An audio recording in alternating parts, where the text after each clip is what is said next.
दोस्तों, दुनिया के कई देशों में भारतीय मूल के लोग भारत का झंडा फहरा रहे हैं। भारतीय मूल के लोग अमेरिका और ब्रिटेन समेत दुनिया भर के 15 देशों में 200 से अधिक लोग नेतृत्व के पदों पर काबिज हैं। इन 200 लोगों में से 60 लोगों ने अलग अलग देशों के मंत्रिमंडल में अपनी जगह बनाई हुई है। इस बात की जानकारी 2021 इंडिया स्पोरा गवर्नमेंट लीड्स में दी गई है। 2021 इंडिया स्पोरा गवर्नमेंट लीड्स अपनी तरह की ये पहली सूची है। सरकारी वेबसाइटों और सार्वजनिक रूप से उपलब्ध अन्य संसाधनों के आधार पर तैयार की गई इस सूची में बताया गया है कि भारतीय मूल के 200 से अधिक नेता दुनिया भर के 15 देशों में लोक सेवा के सबसे ऊपरी पायदान पर पहुंचे हैं। और सूची में यह भी बताया गया है कि इसमें से 60 से अधिक लोग कई देशों के मंत्रिमंडलों में अपनी सेवाएं दे रहे हैं। इंडिया स्पोरा के संस्थापक, उद्योगपति एवं निवेशक M.R. रंगास्वामी ने कहा, ये बहुत ही गौरवान्वित करने वाली बात है कि दुनिया के सबसे पुराने लोकतांत्रिक देश की पहली महिला और पहली अश्वेत उपराष्ट्रपति भारतीय मूल की हैं। इस लिस्ट में अमेरिकी सांसद अमी बेरा का नाम भी शामिल है। और लिस्ट में नाम आने के बाद अमी बेरा ने कहा, 2021 इंडिया स्पोरा गवर्नमेंट लीड्स की सूची में शामिल होना मेरे लिए गर्व की बात है। संसद में सबसे लंबे समय से सेवाएं दे रहे सांसद के तौर पर मुझे भारतीय अमेरिकी समुदाय का नेता बनकर गर्व है।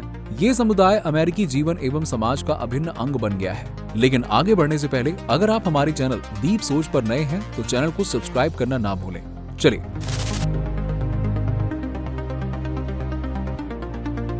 दोस्तों, सबसे पहले हम बात करते हैं भारतीय मूल के ऋषि सुनक के बारे में। दोस्तों, हम आपको बता दें कि ऋषि सुनक 200 वर्षों में ब्रिटेन के सबसे युवा प्रधानमंत्री और भारतीय मूल के पहले प्रधानमंत्री बने हैं।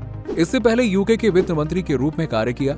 सुनक ने 20 अक्टूबर को इस्तीफा देने के बाद लीज ट्रस्ट की जगह ली।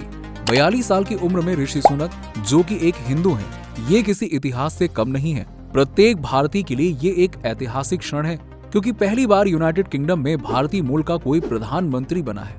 लेकिन ये पहली बार नहीं था जब कोई भारतीय मूल का व्यक्ति भारत के बाहर एक प्रमुख नेता बना। वहीं बात की जाए कमला हैरिस की, तो कमला देवी हैरिस 20 अक्टूबर 1964 को भारतीय मूल के माता पिता के घर में यानी कि लॉस एंजल्स कैलिफोर्निया में जन्मी। उनके माता पिता डोनाल्ड हैरिस और श्यामला गोपालन को भारतीय मूल के होने के कारण ये भारतीयों के लिए काफी गर्व की बात थी। उन्होंने 2023 में सैन फ्रांसिस्को के एक्सेसिव जज बनने के लिए चुनाव जीता और वो पहली महिला हैं जो इस पद की गरिमा से सम्मानित हुई।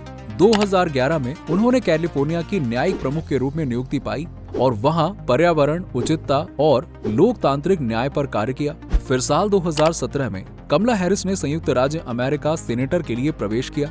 वो कैलिफोर्निया की पहली महिला हैं और अफ्रीकन अमेरिकन महिला हैं जिन्होंने संयुक्त राज्य अमेरिका सीनेट में सेवा दी है। वहीं अगर बात की जाए मॉरिशस की, तो साल 2017 में प्रवीण जगन्नाथ वहां के प्रधानमंत्री बने थे, जो कि भारतीय राज्य उत्तर प्रदेश से हैं। जगन्नाथ का जन्म ला कावर्ने में अहीरों के एक हिंदू परिवार में हुआ था। दोस्तों, शायद आपको ये सुनने में हैरानी भी होगी कि मॉरिशस में भारतीय मूल के प्रधानमंत्री होने के अलावा उनके उपराष्ट्रपति भी हैं जिनका संबंध भारत से है, जिन्होंने 2019 में कार्यभार संभाला और एक हिंदू परिवार में पैदा हुए और आर्य समाज के अनुयायी हैं। दोस्तों, चलिए अब हम जानते हैं दुनिया के कुछ ऐसे दिग्गज विदेशी कंपनियों के सीईओ के बारे में जिनकी कमान हमारे भारतीय मूल में जन्मे लोगों के हाथों में है। दोस्तों, हम आपको बता दें कि यूएसए के 25% स्टार्टअप इंडियन ओरिजिन के सीईओ चला रहे हैं। वहाँ के टॉप 58 कंपनीज के सीईओ भारतीय या भारतीय ओरिजिन के हैं। तो इसमें सबसे पहला नाम सुंदर लाल पिचाई का है। ये एक ऐसे व्यक्ति हैं कि शायद ही कोई ऐसा व्यक्ति होगा जो इनके बारे में नहीं जानता होगा।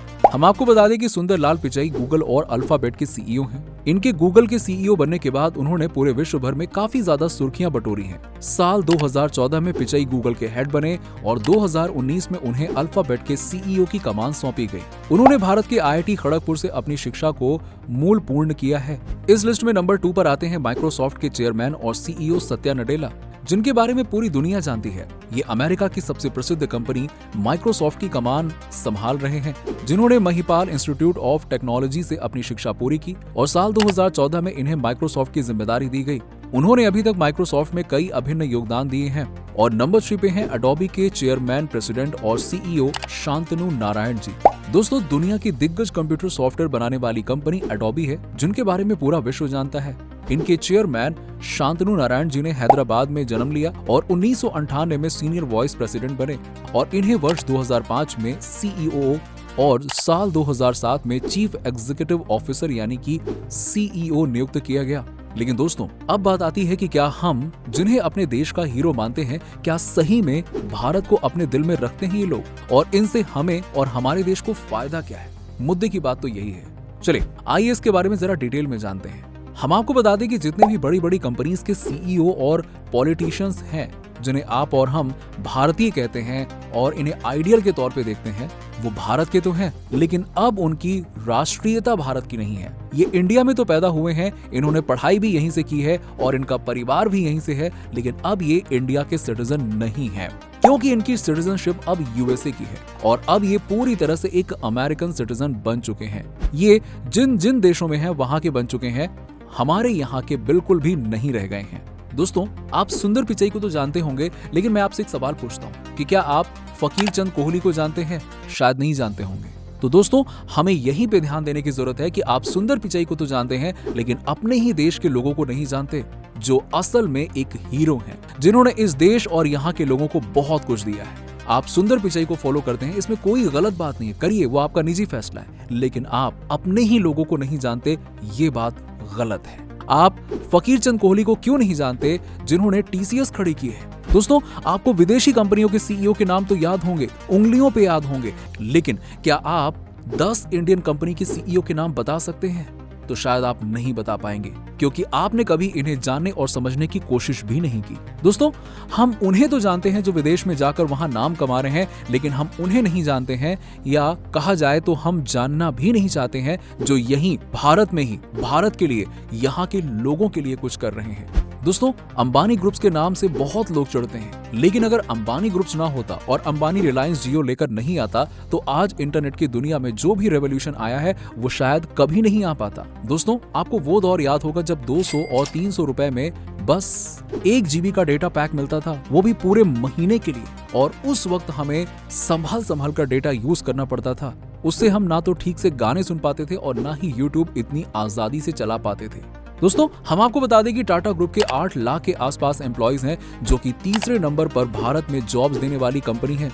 उसके बाद L&T 3.5 लाख नौकरियां देता है, वहीं इन्फोसिस 2,60,000 लोगों को, महिंद्रा कंपनी 2,60,000 लोगों को, रिलायंस 2,36,000 को, विप्रो 2,10,000 को, HCL 1,67,000, ऐसे बहुत सारी कंपनियां हैं। ये लोग भारत में रोजगार दे रहे हैं, ये वेल्थ क्रिएट कर रहे हैं, ये भारत की जीडीपी को बढ़ा रहे हैं, ये टैक्सेस देते हैं, चैरिटी देते हैं, लेकिन दुख की बात तो ये है कि जो लोग या कंपनियां हमारे यहाँ हमारे लोगों के लिए कुछ कर रही हैं, हम उन्हें ही नहीं जानते। हम सोशल मीडिया पर शेयर करते हैं सुंदर पिचाई, ऋषि सुनक, कमला हैरिस, सत्या नडेला, लेकिन कभी हम इनको शेयर नहीं करते, इनकी बात नहीं करते। दोस्तों क्या आपको पता है कि भारत की गवर्नमेंट सिर्फ 1 से 2% लोगों को ही रोजगार दे पा रही है, 6 से 8% को प्राइवेट सेक्टर दे रहा है, और 92% को रोजगार हमारे छोटे बिजनेस वाले लोग दे रहे हैं, जैसे कि किसी शॉप में, मॉल में, किसी मील में या फिर किसी होटल में।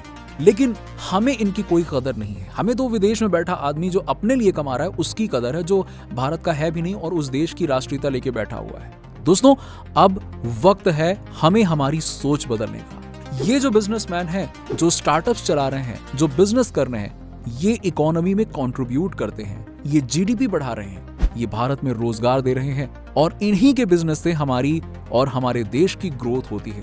इसीलिए अब अपनी सोच को बदलिए और इन्हें सपोर्ट कीजिए, जिससे ये आप, हम और हमारा देश सभी को एक नई दिशा और नई पहचान मिलेगी। तो दोस्तों ये थी हमारी आज की वीडियो। अगर आपको वीडियो पसंद आई हो तो वीडियो को लाइक करें और साथ ही साथ कमेंट सेक्शन में कमेंट करके बताइए कि आप क्या सोचते हैं इसके बारे में। Thanks for watching.